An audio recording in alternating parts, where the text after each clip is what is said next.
How to send one-time view picture on Snapchat. What is up everybody, welcome back to the channel. In today's tutorial, I'm going to show you guys how you can easily send one-time view picture on Snapchat. But before we begin, don't forget to hit the like button down below and subscribe to the channel. So the very first thing you want to do is open up your Snapchat and then take a picture or a snap that you want to send as a one-time view picture. So I'm just going to quickly go ahead and take a picture here.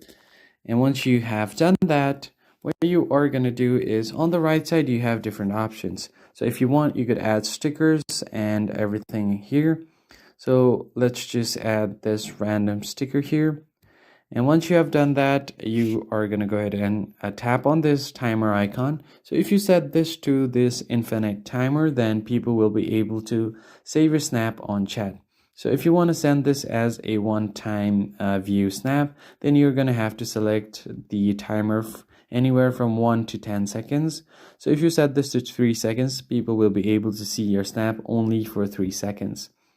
Now just tap on it and go back. Now you can tap on send to and send this to your contacts or your friends.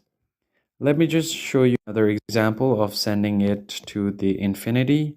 So once you do that, you can just tap on send and send this to them as well. So let me show you guys the difference. So the recent one I've sent as a infinite time, so they will be able to save this on chat, which won't be a one-time picture. They will be able to save it to the camera roll as well. Whereas on this one, they are not able to save this on the chat. So that's how you send a one-time picture on Snapchat. I hope you found this tutorial helpful. I'll catch you guys on the next one.